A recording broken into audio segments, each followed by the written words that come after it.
Tagore school बावड़ी की online class में आप सभी का फिर से स्वागत है। सभी स्टूडेंट्स को गुड मॉर्निंग। पीछे जो हमारी ऑनलाइन क्लास है उसमें हमने लवणों के बारे में अध्ययन कर लिया था कि अम्ल क्षार आपस में क्रिया करते हैं तो उस स्थिति में लवण व जल का निर्माण कर लेते हैं, और इस प्रकार से हमने रिएक्शन भी देख ली थी। कैसे कि HCl है, फिर NaOH। ये यदि इस प्रकार से हम बात करें तो किसका निर्माण होता है? NaCl plus H2O। ये हमने अध्ययन कर लिया था, लवण व जल का निर्माण हो जाता है। ठीक है, उसके बाद में देखो जैसे हम बात करें नेक्स्ट जो क्लास है, जो आज की जो क्लास है उसमें हम पढ़ेंगे कि जो ये लवण होते हैं उनका गलनांक व क्वथनांक क्या होता है? उच्च होता है। लवणों की यदि हम बात करें उनका गलनांक व क्वथनांक क्या होता है? उच्च होता है। तो उसके बाद में हम लिखेंगे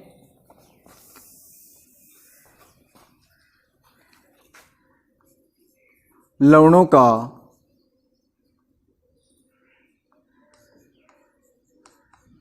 गलनांक व क्वथनांक उच्च होता है।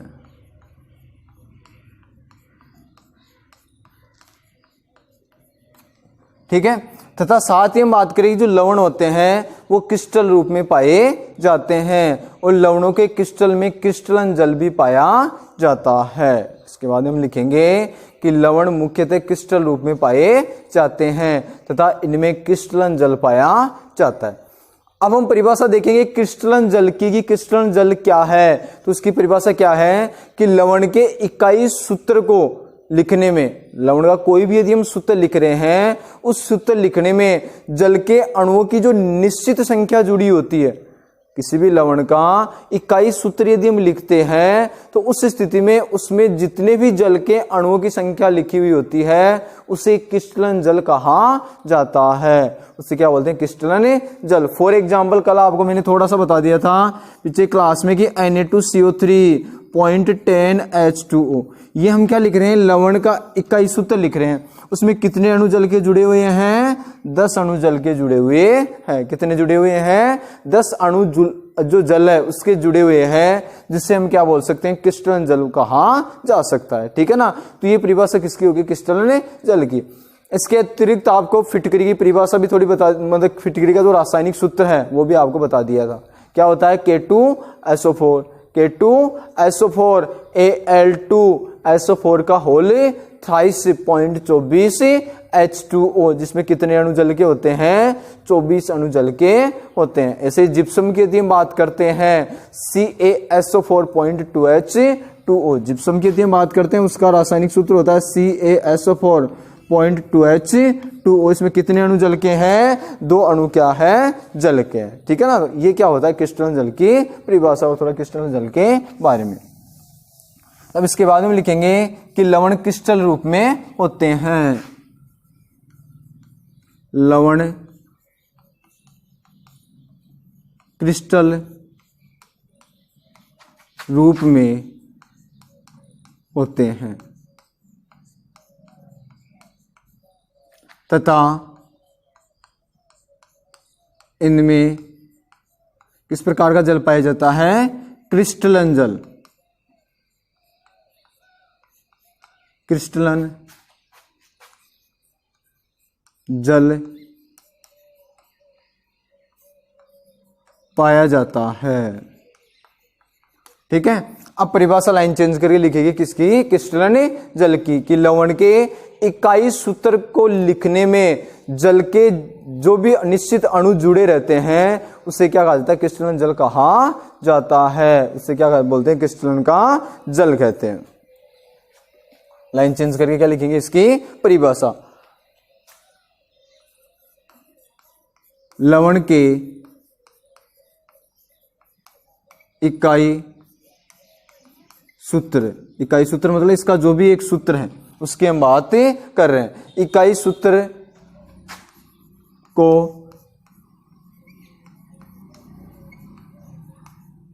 लिखने में क्या जुड़े होते हैं? जल के अणु जुड़े हुए होते हैं। लिखने में जल के अणुओं की जो निश्चित संख्या जुड़ी होती है, लिखने में जल के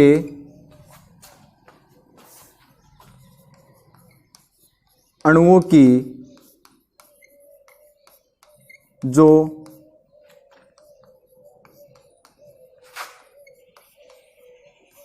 निश्चित संख्या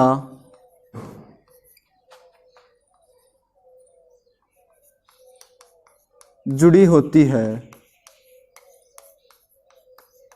उसे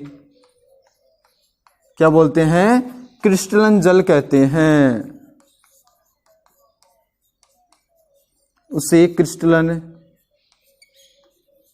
जल कहते हैं। ये किसकी परिभाषा होगी? क्रिस्टलन जल की।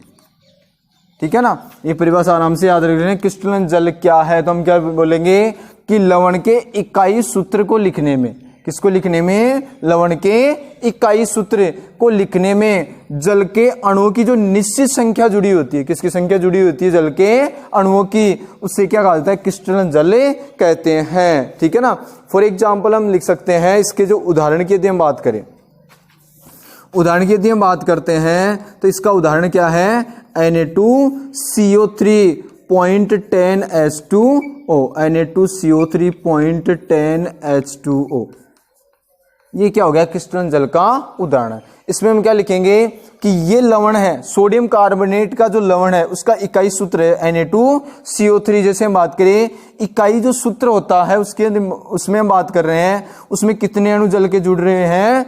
10 अणु जल के जुड़े रहे हैं। उससे क्या कहा जाता है? क्रिस्टलन जल कहा जाता है। हम यहां लिखेंगे कि यहां सोडियम कार्बोनेट के क्रिस्टल में, सोडियम कार्बोनेट जो लवण है उसमें 10 अणु जो जल है वो किसके रूप में है? क्रिस्टलन जल के रूप में है। यहां सोडियम कार्बोनेट, सोडियम कार्बोनेट लवण में 10 अणु जल के किस रूप में है? क्रिस्टलन जल के रूप में है। क्रिस्टलन जल के रूप में है। किसके रूप में है? क्रिस्टलन जल के रूप में है। ठीक है, ये किसकी परिभाषा होगी? क्रिस्टलन जल की, और साथ ही क्या हो गया? क्रिस्टलन जल का एग्जाम्पल। ठीक है।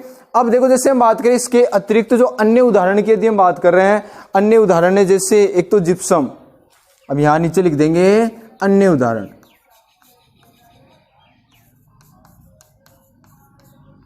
ठीक है, एक तो हम बात करेंगे CaSO4 कैल्शियम सल्फेट, इसमें कितना अणु? 2 अणु, 2H2O, 2 अणु किसका जुड़ जाए? जल का। तो ये तो किसका हो जाएगा? जिप्सम का। रासायनिक सूत्र किसका है? जिप्सम का। इसमें कितने अणु जल के हैं? 2 अणु जल के। ऐसे हम बात करते हैं फिटकरी, जिसका रासायनिक सूत्र आपको पिछली क्लास में बता दिया था। क्या होता है मेरे साथ बताओगे? एक तो K2SO4, फिर Al2SO4 का होल थ्राइस 0.24 H2O। कितने अणु जल के मिले होते हैं? 24 अणु। जिससे ये क्या है? फिटकरी। ठीक है, ये अन्य क्या हो गए हैं? क्रिस्टलन जल के एग्जाम्पल। एक तो एग्जाम्पल क्या है? सोडियम कार्बोनेट Na2CO3.10H2O, एक तो ये एग्जाम्पल हो गया। इसके साथ साथ हमें दूसरे एग्जाम्पल की हम बात करें, उसमें दे रखा है जिप्सम CaSO4.2H2O, ये किसका एग्जाम्पल हो गया? जिप्सम का। ठीक है ना। अब जैसे हम बात करें जिप्सम के द्वारा फिर POP बनाया जाता है, प्लास्टर ऑफ पेरिस। एक बार लिखना नहीं, एक बार मैं सूत्र बता देता हूं प्लास्टर ऑफ पेरिस का। प्लास्टर ऑफ पेरिस क्या होता है? CaSO4 यानी कैल्शियम सल्फेट का अर्धहाइड्रेट अणु, आधा अणु जल उसमें मिला होता है। ये किसका सूत्र होता है? POP, plaster of Paris, CaSO4.1/2 H2O। ठीक है ना। अब देखो जैसे हम बात करें जिप्सम का जो रासायनिक सूत्र होता है CaSO4.2 H2O, और फिटकरी का जो इसमें तो कितने 2 अणु जल के पाए जाते हैं। फिटकरी के रासायनिक सूत्र की हम बात करें K2SO4 Al2SO4 का होल थ्राइस 0.24 H2O। ठीक है ना। और ये परिभाषा होगी किसकी? क्रिस्टलन जल की लवण के इकाई सूत्र को लिखने में, लवण के इकाई सूत्र को लिखने में जल के अणुओं की जो निश्चित संख्या जुड़ी होती है उससे क्या बोल सकते हैं, क्रिस्टलन जल बोल सकते हैं। उससे क्या कहा जाता है, क्रिस्टलन जल कहा जाता है। जैसे सोडियम कार्बोनेट है, उसमें कितने अणु क्रिस्टलन जल के पाए जाते हैं, 10 अणु। जिप्सम में कितने पाए जाते हैं, 2 अणु। और फिटकरी की यदि हम बात करें उसमें कितना पाया जाता है, 24 अणु जल का पाया जाता है। ठीक है, अब देखो इसके बाद में कुछ परिभाषाएं देखेंगे अम्ल सार की, जो अलग अलग वैज्ञानिकों ने अलग अलग संकल्पना के अनुसार दी गई है। तो ये उतार लिया होगा सभी ने। अब हम देखेंगे, नया टॉपिक लिख लो, परिभाषाएं। नया टॉपिक क्या देखेंगे, परिभाषाएं।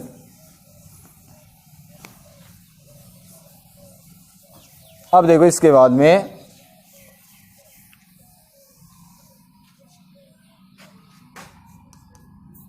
परिभाषाएं।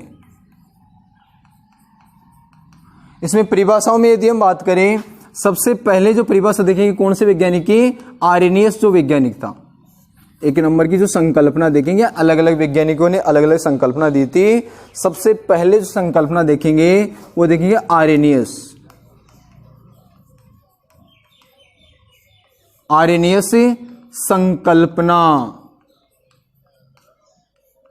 नाम से ही मालूम चल रहा है, यानी जो इस संकल्पना का नाम है उन्हीं वैज्ञानिकों द्वारा क्या की गई थी, यह संकल्पना दी गई थी। ठीक है, इसमें देखो यह संकल्पना दी गई थी 1887 में। एक बार केवल समझना है आपको, 1887 में यह संकल्पना दी थी। सर्वप्रथम अम्ल सारों की जो संकल्पना दी गई थी वह संकल्पना थी आर्रेनियस की संकल्पना। सबसे पहले अम्ल सार के बारे में जो संकल्पना दी गई थी वो आर्रेनियस संकल्पना थी, जो 1887 में दी गई थी। और वैज्ञानिक का नाम क्या था, आर्रेनियस। क्या था, आर्रेनियस। उन्होंने क्या बताया कि अम्लों का जो जलीय विलयन होता है वो तो क्या देता है, H+ आयन देता है।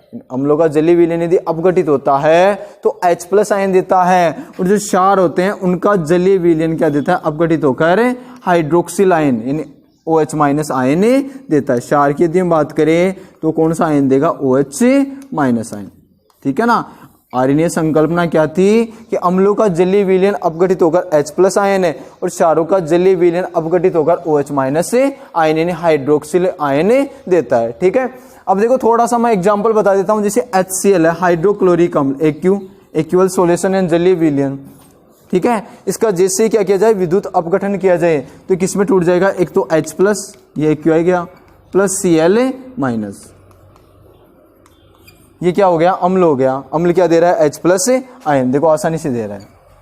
ठीक है, क्षार की यदि हम बात करें, जैसे NaOH, इसका जलीय विलयन है, AQ लिख दिया। अब जैसे हम बात करें किसमें टूट जाएगा, एक तो Na+ में यानी AQ, प्लस साथ में हम बात करें OH- यानी AQ, जलीय विलयन हो गया। इसका जो क्षार होता है उसका जलीय विलयन क्या देता है, OH- आयन देता है। हम लोग का जलीय विलयन H+ आयन और क्षार होते हैं उसका जलीय विलयन क्या देता है, H+, उन्हें OH- आयन क्या देता है, क्षार का OH- आयन और अम्ल का क्या देता है, H+ आयन, जलीय विलयन अपघटित होकर देता है। ठीक है ना। ये क्या थी, आर्रेनियस की संकल्पना थी। यदि ऐसे आ जाए कि आर्रेनियस संकल्पना के अनुसार अम्ल सार को परिभाषित कीजिए तो आपको आराम से याद रखना है, क्या याद रखना है कि आर्रेनियस नामक वैज्ञानिक ने 1887 में अपनी जो संकल्पना दी थी, कौन सी संकल्पना, आर्रेनियस संकल्पना, उसके अनुसार अम्लों का जलीय विलयन अपघटित होकर H+ आयन तथा क्षारों का जलीय विलयन अपघटित होकर OH- आयन देता है। फिर क्या लिख देंगे हम, एक एक एग्जाम्पल भी लिख देंगे। ये कौन सी होगी, आर्रेनियस संकल्पना, एकदम इजी वे में। ठीक है ना, तो सर्वप्रथम दी गई थी। बाकी देखो जैसे हम बात करें इसके बाद में पढ़ेंगे अगली क्लास में, नेक्स्ट क्लास में इसके बारे में आगे स्टडी करेंगे।